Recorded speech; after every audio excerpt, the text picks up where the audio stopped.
Thanks everybody for attending. I know obviously quite a few of you online, which is great. Some of you already are Lanteria customers and others of you are obviously evaluating Lanteria.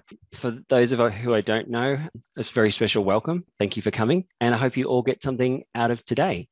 Before we get started, let me just introduce the team that I have with me today. Obviously me, I'm Drew. I'm the founder of Total Calibration. A couple of things about me.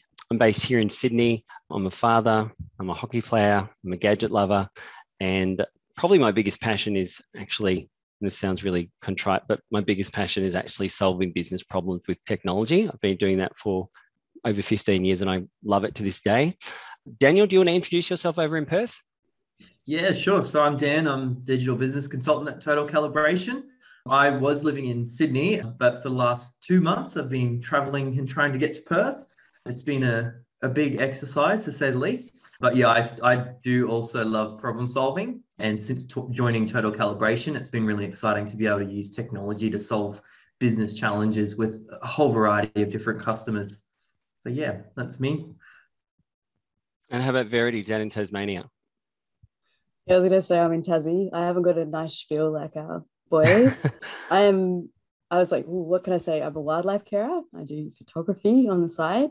I also work on the implementation of Lanteria HR, which a lot of you have already met before. And I look forward to meeting the ones I haven't yet met. I take you from when we first meet and greet to working out what you need to going through the whole project to hopefully staying in touch afterwards, unless you keep answering my calls. She's very modest. She's very modest. Verity gets every project. Verity's actually a customer success manager. She doesn't like that title because she thinks it's too salesy, but essentially she makes sure that when you buy Lanteria, it's a successful implementation and maintains that relationship. So she does an excellent job of that and gets, thank you. The latest comment actually came from someone on the line today, Emma. So really consistently good feedback. So it's lovely to have her on the team. So just a couple of things. So just talking about us, we're headquartered in Sydney, but obviously you can see we've got people in different parts of the country. We've been around for nearly a decade. And like Daniel and I have said, digital business solutions for mid-sized organizations, specifically those of you working in the Microsoft space. We typically work with organizations about 100 to 1,500.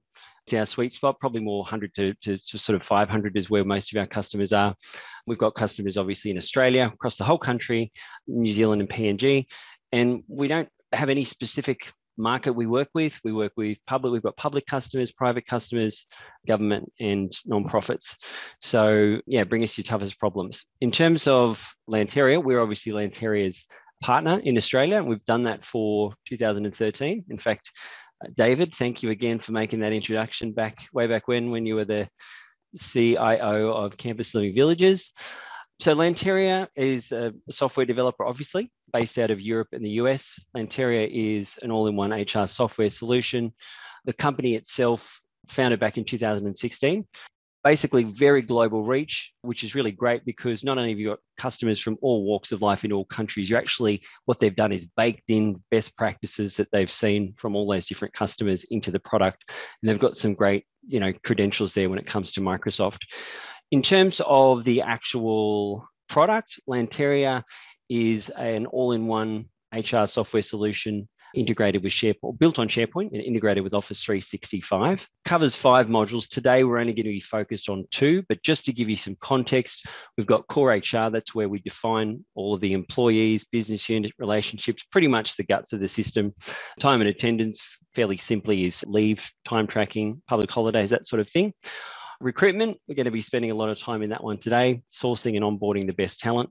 Performance management, obviously that's around driving performance, but more specifically employee performance, business performance, employee engagement, succession planning, but also streamlining those, performance and appraisal processes.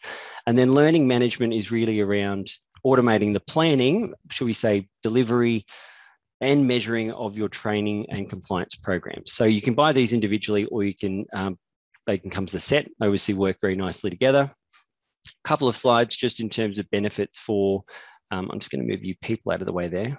Got a lot of faces in terms of benefits, just a couple of things. Obviously for HR teams, you need to have good data to make good decisions, whether it be for you or whether it be for, oh, just one thing too, housekeeping. If you have any questions, feel free to put them in the Q&A. Daniel will either pass those on to me or answer them via chat, or you can put them in the chat if you like. Those, Daniel and Verity will be monitoring those. So I apologize, I forgot to mention that. In terms of other benefits, improving company performance, you obviously need the good data to actually improve the company performance. Saving money with proven ROI. Retaining your top talent is critical. You know, like the labour market in our two countries at the moment is extremely tight. So you want to actually retain those good people, but also improving the engagement you have with those people. And the two are interrelated. Obviously, if people are actually engaged and liking their job, they're going to stay longer. But you also want to reduce compliance risk associated with, you know, it might be gaps in training or knowledge or things like that. And just in terms of a quick overview, and for those of you who are IT based, because there are some of you here, Lanteria is based on SharePoint. Now, that's a really big benefit because, you know, SharePoint's role in the organization can be expanded. In terms of single sign-on, we've got integration with Office 365, or for the techos, Azure Active Directory, which means your staff get single sign-on. They don't have to remember another username and password. It's reliable and easy to support. We can extend it with custom workflows. It has native integration with Power BI, and I stress native. A lot of products are talking about integration, but it's not native. You have to do a lot of stuff to get the data out. And finally, we've got the ability to have really granular permissions. We can control who can see and do what within the system. If I'm going too fast, let me know. I told the guys 100 times, tell me to slow down if I'm going too fast. Just a quick touch on integrations. I just want to stress one thing. Obviously, Lanteria, as you can see there, is integrated with a lot of different things. Today, we're going to be looking at one of those integrations with Seek. We'll also cover the integration with DocuSign. You'll see that today as well. And you'll see the integration with Office 365. And I say true integration because it's not just when this happens, send an email. That's not what we consider true integration. We're talking about deep integration, the ability to see somebody's availability from their Outlook, the ability to integrate with Teams, you know, those types of things, true integration with 365. All right, so I think we're nearly on to the actual meat of the presentation, the demo part. What I'll go through today is, we've done the overview of already. Number one, we'll request and approve a vacancy. We'll publish it to Seek. We'll then switch hats. We'll apply for that vacancy from Seek. Then we'll switch hats back, shortlist those candidates, manage the interviews, generate a job offer for our selected candidate. They'll digitally sign it, and then we'll go through the onboarding process. So just keep an eye on time for me, guys. Now I have to actually change my screen share here. So let me just change that over for 1 second. I think it's this one I want. Just give me 1 sec. It's confusing when you've got PowerPoint on 2 different screens, but we'll get it sorted out in 2 seconds. All right. Just bring my Zoom window back. Share screen. All right. I'm a bit of a Teams guy, so I'm feeling it a little bit. All right. Just move those over there. Okay. All right. So just before I jump into it, a lot of you know Lanteria HR already, but this is a screen that you would actually see when you first log into the system. You've got some great dashboards there that allow you to drill down and look at different employees by different types. We can see documents that are actually missing or expiring for particular employees. You've got access to the help desk, some other dashboards there on goals, performance, learning, also looking at who's been doing what in the system and where.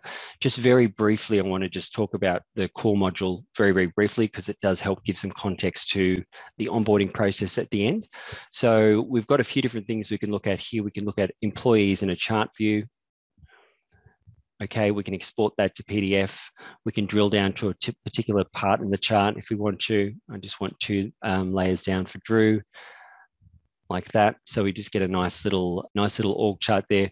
We can also look at the organizational units, the actual relationships between, sorry, wrong one. The relationships between the different business units. Again, we can export to PDF, drill up and down as need be. Just a couple of other things. We're going to touch on the onboarding process later on. So these are the people currently being onboarded. So we'll actually bring someone through that process there. I think that's all I want to touch on for core. I think we should go right in and actually start with our vacancy, unless Got any questions? Great. So it all starts with a vacancy or a job opening. So these are the current job openings at our company. You can see they have a due date, they've got a location, etc. Now, I can create one from scratch, which I could probably show you how to do, but I'm actually going to copy one I created earlier because it does take a little bit of time to set one of these up. The whole idea is that once you create a job opening for a particular role, you will probably end up just using the copy function rather than recreating the wheel each time. So let's go and actually take a look at this one here. This is the accounts payable officer role. So let's just go through it a little bit. So we've got our job opening. This is the actual description. Okay. Just turn that off. These automatic blinds are going haywire at the moment. We can actually have vacancy specific questions. Okay, so you can ask questions as part of that particular vacancy which are relevant to that role. And we can even choose whether those questions are mandatory. But what's more interesting is you can even actually automatically reject a candidate if they answer that question incorrectly. So for example, using this one here, are you legally permitted to work in Australia? You can see here that we've said automatically change the status to rejected if they say no. So it does allow you to automate some of that manual time you spend on candidates that just don't meet the basic requirements. You can also define different interview stages. So this is a very well configured job vacancy. You can also choose where it's going to be published to. So if I wanted to go and see, for example, this job vacancy on Seek, I can see it there. And we can define an interview schedule as well when we actually want candidates to be able to schedule interviews, what sort of gaps we want between those types of things. Once you've got a vacancy set up, you can go in and have a look at all the candidates. So you can see here, this one over on the left here, we've got the different global statuses for each vacancy. You see there are 6 people in applied. This is more of a traffic light showing us how many have applied today, this week, how many do we need, how many interviews. So what I thought we could do is actually create a new role and a new vacancy from this one here. So you can actually see the whole process from start to finish, including the actual recruitment. So if we go back to our job openings, I could create a new one, but I'm not going to do that. I want to copy one. So we'll just choose copy. Do you want to copy the accounts payable officer role from Castle Hill? Yes. Okay, so notice that's now a copy. So now I actually might want to do this one. We'll go in and edit it and we'll say this one's actually for Auckland. It's not for Sydney. So we'll add Auckland as the location, remove Sydney, and we'll say this one is Auckland. Now, everything else we can actually copy. We don't want 10, we just want 1. Here's our description. This is nice, rich text. And then we can go and change any of these functions here. Now, job publishing, we have to go and update. So we have to say, when do we want the vacancy to go live? Because even if I say today, it's not going to actually appear anywhere until it's been approved. So there's a workflow that will run that you define before we can actually have a vacancy go live. We can't just let people be advertising for roles where there's no budget. We'll say it's going to run until the end of October. Now, these have already been copied across. Now, if I'm publishing to Seek, I need to fill out the Seek specific information. So again, this has been saved, but we actually want to change that to what area did we say this was going to be in? Sorry. Auckland, right. Cool. So do we have Auckland up here? I think it might be under, what is it, under New Zealand or is it Auckland? There we go. Dead silence because I wasn't sure, sorry. You can put a YouTube video in if you want to as well. This is when you choose classic or standout, that's the different types of ads in Seek. You can have some, residents only, those types of things. Make sure you select your salary range. And then if you've got different companies, you can have different brands. So the first one, remember the other job up here we did with the Fuelgenics brand, which is the one that it's our fictitious company. I'll just choose Total Calibration. I haven't used this one, but I think that should be fine as well. You can then choose who are the job owners and the recruiting managers. So you can actually control who can see this vacancy. So you might just say this person's recruiting for this role, but they don't have any other elevated privileges. And you can stipulate which documents that they must supply and which documents they can optionally supply. You can see here there's a bunch of different predefined documents which you can of course extend. You can choose to have an assessment, and you can also add an attachment, which in this case I've actually added the job description. So I'll save that. Now that's not going to show up anywhere. So one of the things with Lanteria is you get what's called a candidate portal. We brand this in accordance with your brand. And if you select to publish a vacancy to this is your public facing job portal, it will show up here. Now you can see here we've got 3 jobs, the Castle Hill role, some other roles. Our Auckland Accounts Payable Officer role is not there, and that's because it hasn't been approved. So if I jump over into Core and I go to approval requests, I've just got a very simple, I've just got a simple, I think it's this one here. Maybe I didn't change the name from, let's have a look. So then if I go back to my job openings, and then I go to, let's have a look at our homepage now. We've got 1 in Auckland, 2 in Sydney. So now we've got 2 in Auckland. There is our accounts payable officer in Auckland. A candidate could come in and apply for this role. Say you had a link from your website directly to this portal, which is what most customers do. They could go in here and apply for this. They would have to sign up for this site. What we've done with Seek is quite special. So let's go and find the actual Seek ad first of all, and then we'll apply as that candidate for that role from Seek so I can show you exactly. Yeah. Also on that, whilst you're talking about the Seek ad there, we've just got a question about what other companies we can publish the job ad to. Sure. So the integration with Seek is a native integration. However, we have also integrations with, I know this sounds crazy, but it's actually the case, 25,000 other job boards. We also integrate with a product called Job Target, and how that works. So you've got, some of the big ones in Australia would be LinkedIn, Indeed, Ethical Jobs, all the little niche ones. And what they've pretty much told Verity, I think Verity, you can probably comment to this about if a job board that you need to publish to is not there. Did they say what did they say? They will reach out, and they'll reach out at it so long as the job board themselves are happy for that to happen. Yeah, here we go. So you can actually go in and have a look and see which job boards we can publish to here. So Australian. So these are some of the ones there, like the Australian Veterinary Association. I think you can even do it to things like Gumtree and some sort of more obscure ones like that. So how it works is you say, instead of I want to publish it to Seek, I want to publish it to Job Target. Then you go log into Job Target and you say, I want it to go to board, and they charge you, I think, $5 per board or something like that. Hopefully that answers that question. What I was just doing was I said I was going to apply for that vacancy, the Accounts Payable Officer role in Auckland from the Seek ad. So I'm on Seek. Notice the brand's different to the other one. I'm on Seek. I see this job. Here's a description that you saw. Okay, I can click on apply. Now I'll actually just show you, I want to log into here so you can see what's in the Seek profile before I push this across so you can see it's at the actual data. So it's John Smith, I know, highly creative of me. So John Smith, just so you know, has career history of a contracts administrator at ANZ and a contracts manager at Total Connections. And we can see here, John Smith's resume is attached to the Seek profile. Great. All right, cool. So let's go and apply for this role. So firstly, it asked, do you authorize Lanteria to pass the details in your Seek profile across? Yes. And what that will do, now notice I said before, if you were just going from our website, you'd actually have to sign in. We've done some smarts in the background to remove what Seek refer to as friction. We've automatically signed you up for an account on our portal. We've sent you an email. You can reset that. I already had an account. I did this demo with this user a few times. So there's just no friction. So watch on the next screen. All the information that was in my Seek profile has been pulled across. I've put down state here as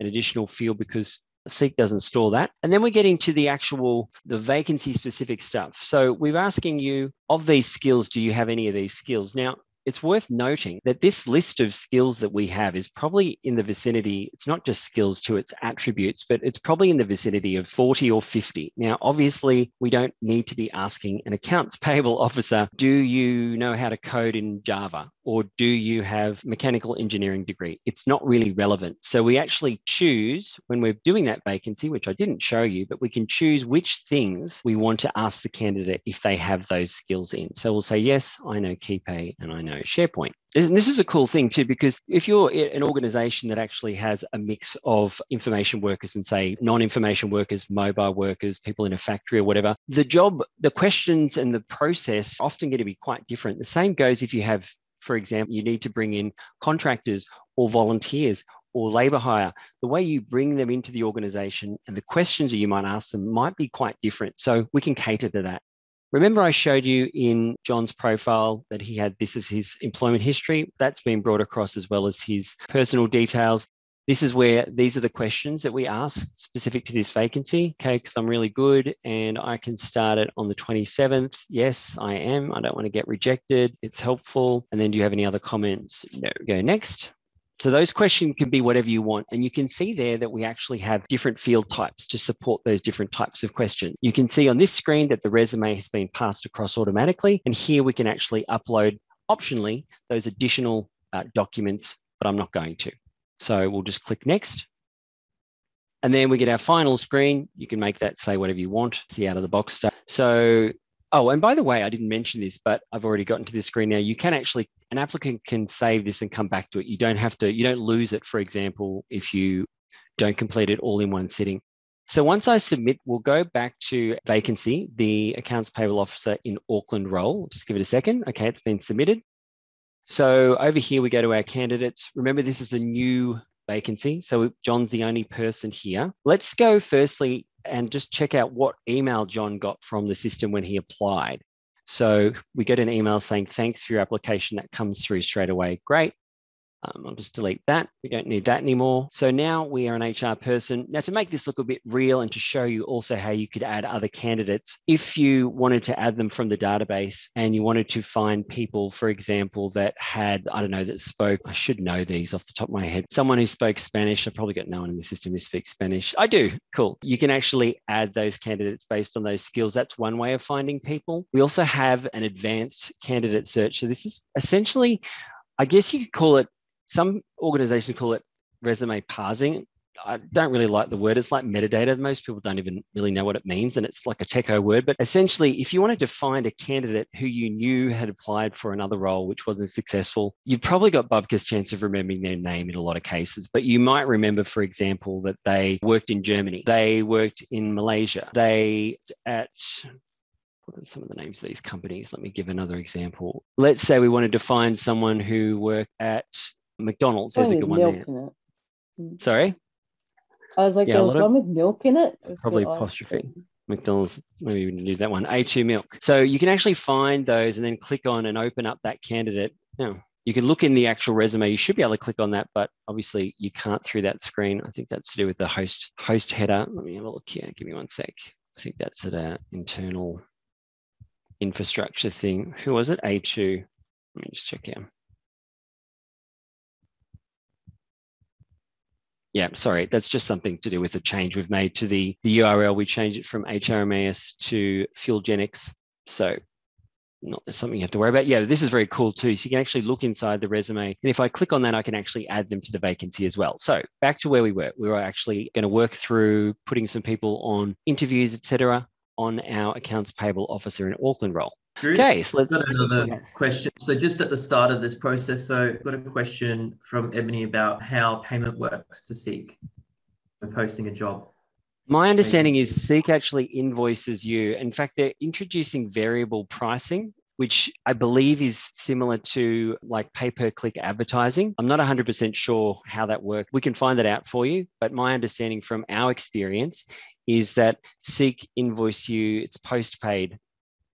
So they'll send you an invoice. Yeah. And if you already have an account with Seek with some sort of pre-existing arrangement, they just honor that arrangement and you work as you were before. Yeah. In fact, actually, that's something we haven't talked about. You need to get this integration set up. It's all set up on the Lanteria side. You just need to talk to your Seek account manager. There's a small fee that has to be paid, a one-off fee to them, and then we'll hook it all up and it'll work. So thanks for that question. Hopefully that answered it. But we can, that was from Ebony, was it? Can we just make a note to get in touch with Ebony when we find out more on that? Definitely. Cool. We don't really handle the commercial side of the arrangement with you and Seek. I don't really know what each company has, but I believe it definitely is based on the volume of the jobs that you post with them is probably going to influence the price. All right, cool. So we've got John Smith here who has applied. Obviously, we've got the resume that John submitted. You can go and have a look at the information John submitted. We can go have a look at his work history. And you'll see there those two records have been brought across. And we can see here the source is from Seek. So all of that information has been brought across. We can also see those, I think we said SharePoint and KeyPay were the two skills if we wanted to add to that. We also found out that John Smith speaks Vietnamese. Sounds plausible. Okay, so what else can we do with a candidate? So let's just say we had a look at John's resume. maybe I'm working with another colleague. I used to work with John at A2. He was always paying bills on time. Okay, just free-form time notes with time and date stamped, who wrote it. Let's say, okay, I want to shortlist John now. So when you shortlist someone, they get a star next to them, and no matter what, they'll always appear at the top of the list. Okay. The next thing we probably want to do is actually, that's shortlisting. So that was very easy. That's all you do. It's one single click. Oh, one other thing, if you want to actually go and have a look at the candidate answers, those vacancy specific questions, they show up here. And of course, as an HR user, you can go in and override or modify everything. I just want to stress that. So in terms of interviews, we don't have any interviews scheduled for anyone yet. Notice next to the interview link, it says 0, but we can schedule an interview by clicking here. Now, this is where you start to see the deep integration with 365. So if I want to go see, Verity is a good example because her calendar virtually has no space in it ever. So here we're looking at Verity's live availability. Now we can actually take that a step further. We can go and put Drew in here as well, or I'll put Aniket actually, because I think we hadn't, obviously I'm logged in as me, so it would probably be better to use somebody else. So you can actually see the live availability of one or multiple interviewers there. Let's just say we're going to put it down for, I don't know, the 24th. I didn't look at their availability, but it doesn't really matter for this. Now, this is where we can also choose to make it an online meeting, or we can select a room if you want to do that, depending on where you're at and whether you're doing in-person interviews. You can choose the type of interview. You can choose a template if you want. Notice that there are only some fields with asterisks next to them. The cool thing with Lanteria is that you can get up and running very quickly. It's very easy to get up and running, but it's also something you can grow into. It really can handle sort of the more complex situations. What we find, just on a side note, and Verity can probably verify this, but what we find is a lot of systems will probably handle up to 80% of your needs, but it's that last 20% is where you need the system to be flexible enough to actually accommodate your special source or the reason that what makes your business different from others. And that's where Lanteria really shines. You really have the ability to do that. Let's say we want to make this a Teams meeting. I'll just click on here, sign in. It'll automatically sign me in. And you can notice here that that's automatically been inserted there, which the candidate will receive. I'm going to choose save. And notice now we see that number one next to the interview. Now, if I just jump, put my candidate hat on again, we go over here, we should actually find, we'll give it a second, we'll come back to that, but we'll see an email invitation go through to both Verity, the interviewer, it'll go in her calendar, and John Smith will get a calendar invite in his account. Now, the interviews can be super simple. I'll do another one. Verity, what's another one that's more complicated than that one so we can show both types? I think Let's book it. I'll do a finance. I'll use another one. I'll go out and look at another one. Don't worry about it. It's cool. So as an interviewer, you can actually go in here and say, here's all the details. And then we can have instructions for them if we want. And then this one's super simple. Simple rating and general notes, right? You can do it super simple. If you want to do something more sophisticated, you can have all these different sections on the form and you ask specific questions based on different roles. So we can accommodate simple or complex. Once we've had a few of those interviews, I think we don't need to probably spend too much time going through that. There's the actual calendar invite that I said, time and date. In fact, if I go also back to the candidate portal and have a look at my applications, you'll see that here's the accounts payable officer role that I've applied for. And also here is the actual details of the interview that's just been scheduled in addition to the email that I've received. So lots of contact points with the candidate. And so let's say we've had a couple of interviews. We can probably imagine that in our mind. It's not too difficult. Probably the next thing we're going to do is speak to them on the phone, make a verbal offer, see if there's still some interest. Once that happens, we're going to generate a job offer. So let's click on generate job offer for John. So I'm going to say you can have your different contracts set up here, different templates. These are just in Word. So you can work with these without having to learn a new system or get anyone to do anything special for you. Click on generate. And then if I just go up to the job offers library, you'll see here's our job offer. Now I can open that in Word or in the browser. Now I'll just edit this document. Now, each organization is a little different here. You can see there's been some mail merge fields put in. you can see down here, we've got our schedule. This is typically where you would go and put in this specific information for this particular person's role. The level of boilerplate content will depend on your organization. We've actually got one customer that has 50 vacancies open at any given point in time. Now, most of those, it's a very cookie cutter position, and they are actually independent contractors with ABNs as opposed to employees. Not the point. The point is that we can actually do this. So when you click on hire, it can automatically generate all of those documents in DocuSign, send them all out without any human intervention. But they're right at one end of the bell curve. So just to let you know, that's where you can go, but let's start small. Let's say we've finished this document. We could run it through an approval. We could have a workflow to actually approve the document, or you could, email a link. There's lots of different ways to deal with that. What I'm just going to do is convert it to a PDF, assuming that it's been approved internally. Some organizations, I've got to remember this, some organizations are still printing out contracts, like in sort of disability support, community care. Some of these businesses we support, they still have people coming in signing physical contracts. So I don't want to assume that everybody is doing everything 100% digital. So we've got our job contract ready to go. The next thing we want to do is I'll actually upload that so John can sign it. So just go back to, I might just go into a different screen here, a different way to do it. There's John. Notice he's shortlisted, so he's at the top still. So if I go to John's documents, I want to upload that contract. It's an employment contract. It's for this job offer. And I'll just grab that file. Now it was Auckland, not Castle Hill. And then we get to choose if we want that to be sent via DocuSign. Now those templates actually have a couple of little special placeholders in them, which will insert where the signature and the date go. I don't think I clicked on that. Yeah, I did. So see how that's now been shown as sent for the sign status. And so the next thing I'm going to do is then start the basically the onboarding process, which will tell the candidate, hey, sign this document. And once they sign that document, it'll kick off a whole bunch of other steps. So let me click on. Would you be able to show where we can write notes after or during the interview process, or once we've had a phone call where we can write the notes? Sure. So you can do them just free form in here anytime you like. Okay. So that could be, that's more unstructured. He rang me and said he was going to be late. Can we reschedule it? He now can't start until the 15th. If, for example, you wanted to actually capture specific things in interviews, I might just grab another,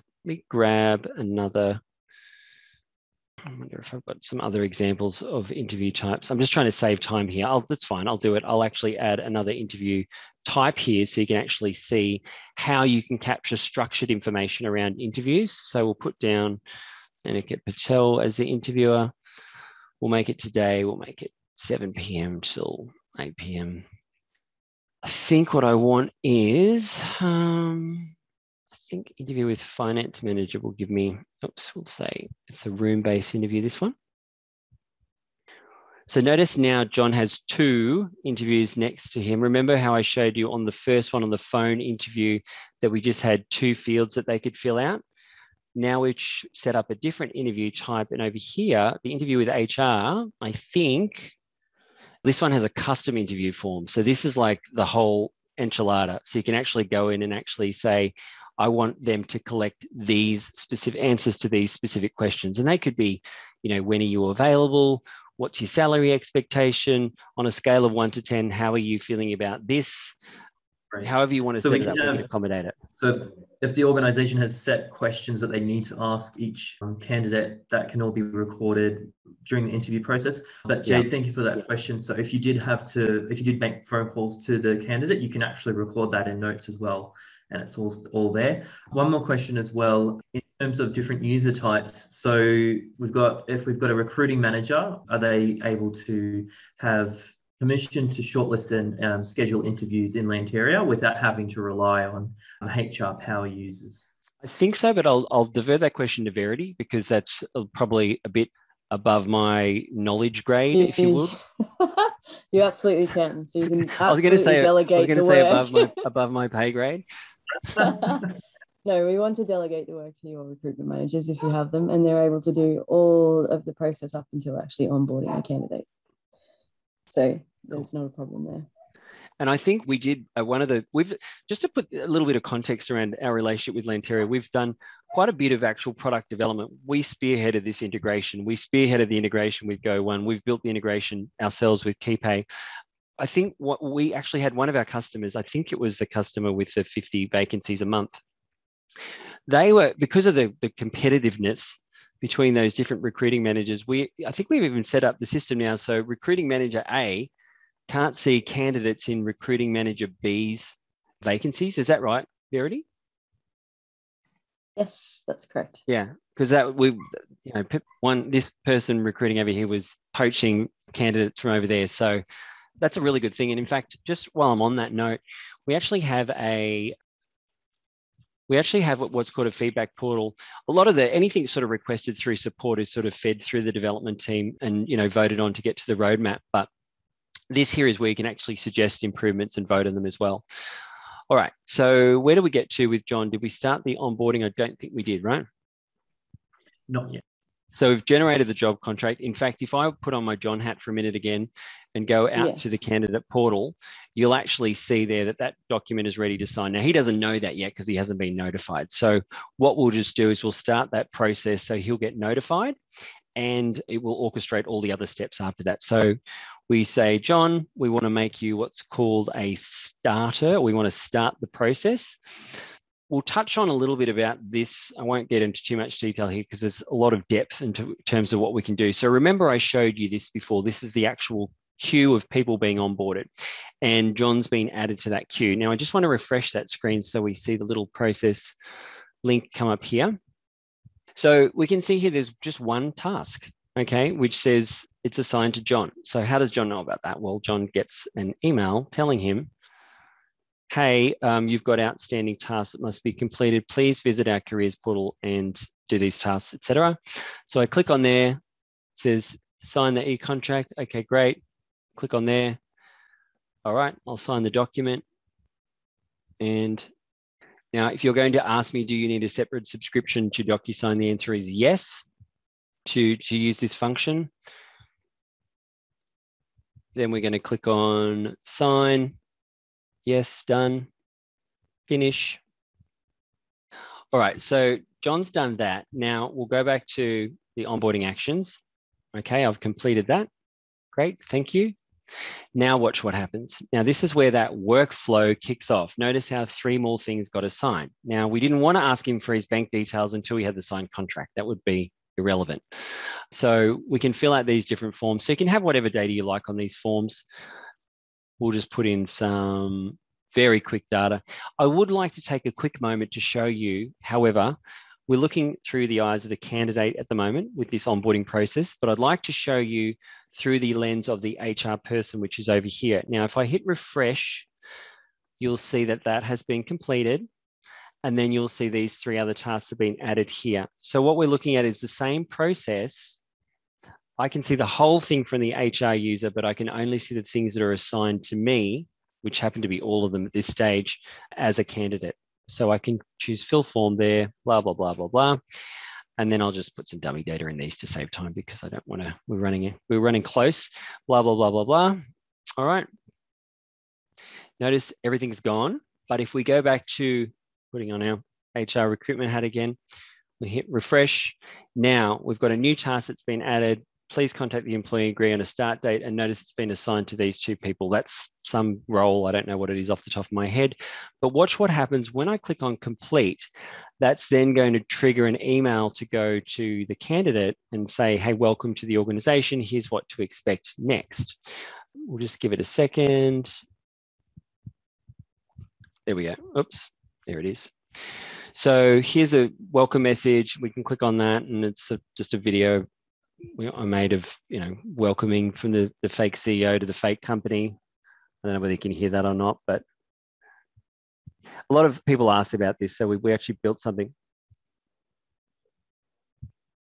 You get it. Now, just one other thing that sort of covers most of it. You might have saw, what I wanted to just talk about for a minute is the difference between what we call onboarding and induction. Every organization handles this a little differently. So I just want to say that to begin with. So some organizations, obviously the job contract is the instrument which kicks off a whole bunch of other things. But some organizations want to do a lot more things with the employee before they show up. Others wait until they show up. In some organizations and industries, sadly, people will sign a contract and just not show up. It's tragic, but it's true. So they don't necessarily invest all those steps with setting them up in payroll and this and that, doing the IT setup. What we can do, and I'll just show you the process of bringing someone on board, orchestrating those other steps, because I'm sure you want to see that. So if we just go back to onboarding flow, and so now I'm going to convert John into a full employee by clicking onto this button. Okay, so I'm just going to put in minimal information because I want to make this nice and quick. All of this information is optional. We do need to have our email notification set up, which I will fill in. The rest of the information is optional. Bear in mind, this demo environment has a lot of things activated in it. Your screen, the information you collect might be a much smaller subset of this. We'll just put in the job position because that's quite important. Let's just say that we negotiated that it was only going to be part-time instead of full-time. And we said that we're going to do 0.6 FTE. We need to set the assigned date and the change reason, which is new hire. We could do this other information as I've shown throughout the system, but we don't need to put in salary information. And by the way, you do not need to use that function of Lanteria. This is, as I said, an environment where everything has been set up. So you'll notice that John's disappeared off our onboarding list. Just pause that for a second. So now we can find John available under the employee search through here. We can open his record that way. And from here, we can go and have a look at the process that has automatically started his onboarding process. So you can see here the first step is submit the IT request form. That is been assigned to Joyce or William. And if I just click on the form here, I can see it's a nice Nintex form, which allows the business to specify what does that, the manager or the business specify what does that employee need before IT goes off and sets those things up. And I just want to stress that obviously we can assign tasks to different people in the organization who aren't necessarily in HR. So they could be a person in payroll, they could be a person in IT, etc. And we can give them a limited subset of information that they can access. So the IT person, for example, can't see all and sundry about the employee. Now, if you noticed while I was talking there, we completed this step. The workflow only added the IT setup and the allocate assets after this step was completed. So here we can see here that that's now been assigned to different people yet again. And we can go and complete those. I could log into the system as different people, but I don't see the value in that. Now, this one here is saying the asset register. So I can go and allocate assets and I can click complete when that's been done. And this continues on. Now we can upload our super and ATO forms, etc. You get the point. It follows that process. Now, what's actually running in the background there, just to give you a quick view, I was looking at the context of that workflow, in the context of the employee, but we can of course go in and have a look at any HR process that's running across the business by going here. We can drill down on a particular process, or if I click view, it'll show me everything. So we can see here John Smith's at the top of our list with the induction permanent employee in Australia process. You'll note the induction of permanent employees for Australia. Let's scroll down and have a look at the actual process steps first, because that's what we've been seeing. So the first step was to submit the IT request form, and that was person responsible for that is the manager. Once that's completed, it means then the system will allocate these tasks. So let's just drill in for a quick moment and take a look. So we can see here, this one is submit the IT request form. We've got a description there. We're saying it's a task as opposed to a notification or filling out a form or uploading a document. And we're saying it's allocated to the manager role. So if we look at the next one here, let's go and look at the IT setup. We can see here that this one provides instructions as a task, but in this case, we're saying this task is responsible or the person responsible is a particular job role, and they select that job role from the drop-down list. So it's very easy to create these. I just want to show you one other thing, which I think is really important to highlight. Of course, you can do Lanteria, use the out-of-the-box and very simple to use options, but you can also accommodate really sophisticated requirements if you have them. Most businesses find when they get into the implementation of a product of this nature, they find that they do have some curly processes where we do need to configure the system around them. And this is where Lanteria shines. So what you can actually do is say, I want to automatically start this process for a new employee or a termination, for example, but only in the countries of Australia and only if they're full-time or part-time. And I'm only going to allow these roles to run it. So there's a real huge amount of depth that you can use in this product and grow into this system, because as your business grows, and you may expand into other areas or locations, you might need to have a different process for your labor hire staff or for people who are casual or are contractors, and the system can accommodate that. That pretty much covers what I wanted to show you today.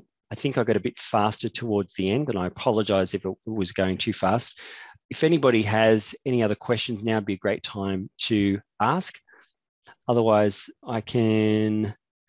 I had a couple of things that I thought people would like to see or know about. One of them, sending out letters to candidates, which I don't think you showed them.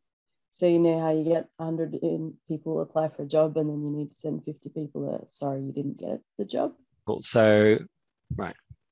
I knew it was something to do with this screen. So you can actually...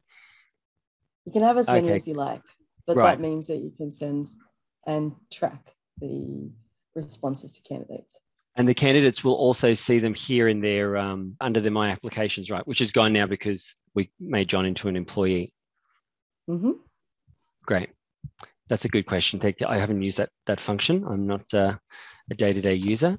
Any other questions? So how long does it take for the ad to publish the seek once you've created it? It's instant. It's instant. And yes. Can you make changes to that ad once it's been published? Yep. Let me just show you. It's probably, I prefer to show rather than tell you. So here's our vacancy, right?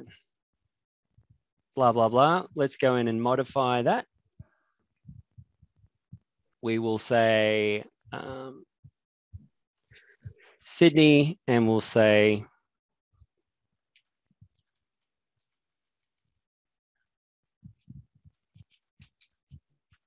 is to do cool stuff.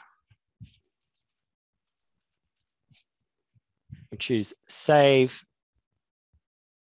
and then we'll just refresh that. It might take like 10 seconds, I should say, when I say instantaneous. Sydney, do cool stuff. There you go. Cool. Any other questions? And can I take it down early? Can you what, sorry? Can I take it down early if I get my candidate in time? Yes, of course. So we would just go to job openings. We go to our now Sydney one, actions, close. I think that should take the job offline, I think, won't it? There we go. Cha-ching. Easy. Cha-ching's a good one. Yeah. Good it's a really elegant integration. It works really well. I'm very, very, very, very happy with it. It's been a while in development, so I'm very, very happy we can now launch this and show it to you. And I hope that those of you who are considering Lanteria this will help get you over the line. And those of you who are already using it, I hope you'll start using this function to just reduce some of the manual, repeatable work that you are doing. And you can focus, like I said in the promotion, focus on stuff that's like value adding and exciting rather than drowning in manual processes. So I hope that we can help you with that. All right. Well, if there's nothing else, I'd say we wrap up. Thank you. Sounds about right. Thanks, everyone, for coming. Appreciate you all. Oh, I should have had that light on. All right. Thanks.